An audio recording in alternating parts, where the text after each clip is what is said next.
Vaccine क्या होते हैं? यह सवाल अक्सर हमारे मन में आता है। वैक्सीन हमारे शरीर के लिए छोटे छोटे टीचर की तरह होते हैं। ये टीचर हमारे शरीर को सिखाते हैं कि खतरनाक बीमारियों से कैसे लड़ना है। ये हमारे इम्यून सिस्टम को सिखाते हैं कि खतरनाक बीमारियों से कैसे लड़ना है।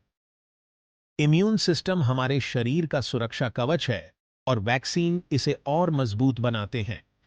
वैक्सीन में जर्म्स के एक वीक या इनएक्टिव पार्ट होते हैं, जैसे वायरस या बैक्टीरिया।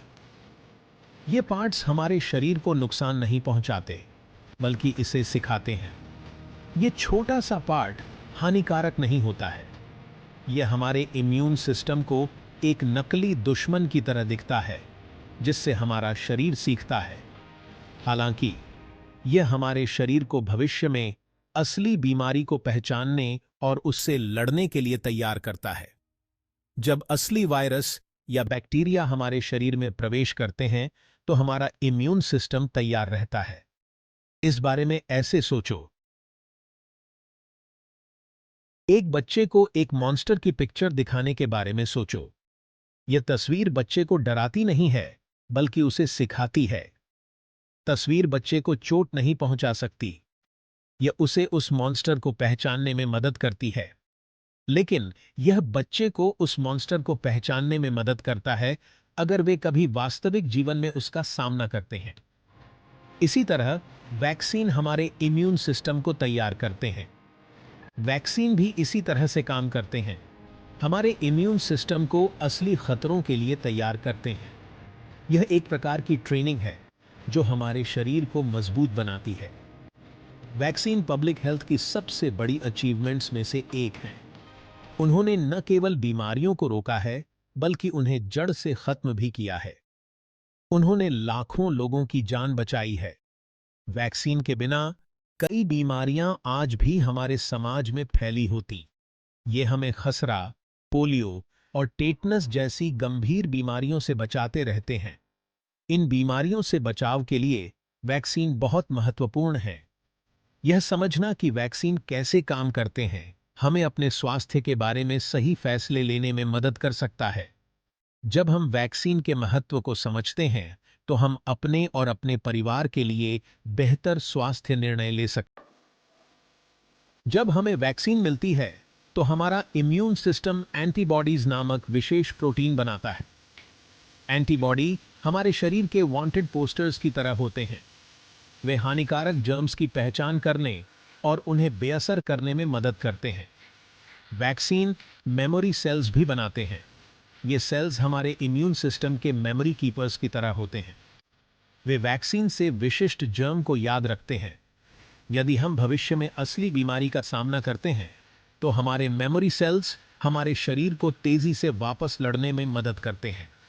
बीमार होने से पहले वे जल्दी से जर्म पर हमला करने के लिए एंटीबॉडीज का उत्पादन करते हैं। यही कारण है कि वैक्सीनेटेड लोगों के बीमार होने की संभावना कम होती है। विभिन्न प्रकार के टीके होते हैं जो हमारे शरीर को विभिन्न बीमारियों से बचाने के लिए बनाए जाते हैं। प्रत्येक को विशिष्ट बीमारियों को लक्षित करने के लिए डिजाइन किया गया है, ताकि हम स्वस्थ रह सकें। कुछ सामान्य प्रकारों में शामिल हैं live attenuated vaccines, inactivated vaccines, subunit vaccines और toxoid vaccines. Live attenuated vaccines, इन टीकों में रोगाणु का कमजोर संस्करण होता है, जो बीमारी पैदा किए बिना प्रतिरक्षा प्रतिक्रिया को ट्रिगर कर सकता है। यह कमजोर रोगाणु हमारे शरीर में प्रवेश करने पर प्रतिरक्षा प्रणाली को सक्रिय करता है, जिससे हम भविष्य में उस बीमारी से सुरक्षित रहते हैं। उदाहरणों में खसरा, कंठमाला और रूबेला। एमएमआर वैक्सीन और चिकन पॉक्स वैक्सीन शामिल हैं, जो बच्चों को इन बीमारियों से बचाते हैं। इनएक्टिवेटेड वैक्सीन्स, इन टीकों में रोगाणु का मृत संस्करण होता है, जो प्रतिरक्षा प्रणाली को सक्रिय करता है। जबकि ये जीवित टीकों जितना मजबूत नहीं होते, फिर भी वे प्रतिरक्षा प्रदान करते हैं और हमें बीमारियों से बचाते हैं। उदाहरणों में फ्लू शॉट और पोलियो वैक्सीन शामिल हैं, जो हमें इन सामान्य बीमारियों से सुरक्षित रखते हैं। सब यूनिट वैक्सीन्स, ये टीके प्रतिरक्षा प्रतिक्रिया को ट्रिगर करने के लिए रोगाणु के केवल विशिष्ट भागों का उपयोग करते हैं, जिससे हमारे शरीर को सुरक्षा मिलती है। उदाहरणों में हेपेटाइटिस बी वैक्सीन और पर्टुसिस काली खांसी वैक्सीन शामिल हैं, जो इन बीमारियों से बचाव करते हैं। टॉक्सॉइड वैक्सीन्स, ये टीके खुद रोगाणु के बजाय रोगाणु द्वारा उत्पादित विष का उपयोग करते हैं, जिससे हमारे शरीर को विष के हानिकारक प्रभावों से लड़ने में मदद मिलती है। इससे हमारे शरीर को विष के हानिकारक प्रभावों से लड़ने में मदद मिलती है और हम स्वस्थ रहते हैं। उदाहरणों में टेटनस और डिप्थीरिया के टीके शामिल हैं, जो हमें इन खतरनाक बीमारियों से बचाते हैं और हमारे जीवन को सुरक्षित बनाते हैं। Section 5, herd immunity, protecting our community. Herd immunity public health में एक महत्वपूर्ण कॉन्सेप्ट है, जो सामुदायिक सुरक्षा सुनिश्चित करता है। यह तब होता है जब आबादी का एक बड़ा हिस्सा किसी बीमारी के प्रति प्रतिरक्षित हो जाता है। इससे बीमारी का फैलना मुश्किल हो जाता है और संक्रमण रुक जाता है। जब पर्याप्त लोग वैक्सीनेटेड हो जाते हैं, तो यह उन लोगों के आसपास एक प्रोटेक्टिव शील्ड बनाता है जिन्हें वैक्सीनेटेड नहीं किया जा सकता है। इसमें शिशु, गर्भवती महिलाएं और कमजोर प्रतिरक्षा प्रणाली वाले लोग शामिल हैं।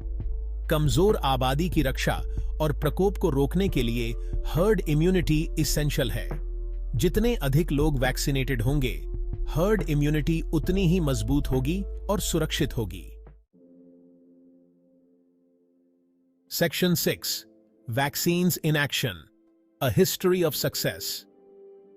बीमारियों को रोकने और लोगों की जान बचाने में टीके अविश्वसनीय रूप से सफल रहे हैं। सबसे उल्लेखनीय उदाहरणों में से एक चेचक का उन्मूलन है। चेचक एक घातक बीमारी थी जिसने दुनिया भर में लाखों लोगों की जान ले ली। व्यापक टीकाकरण प्रयासों के लिए धन्यवाद। 1980 में चेचक को आधिकारिक तौर पर समाप्त घोषित कर दिया गया था। इसका मतलब है कि यह बीमारी अब दुनिया में कहीं भी मौजूद नहीं है। पोलियो, खसरा और रूबेला जैसी अन्य बीमारियों को भी टीकाकरण के कारण काफी कम किया गया है। टीकों ने पब्लिक हेल्थ को बदल दिया है और हमें रोकी जा सकने वाली बीमारियों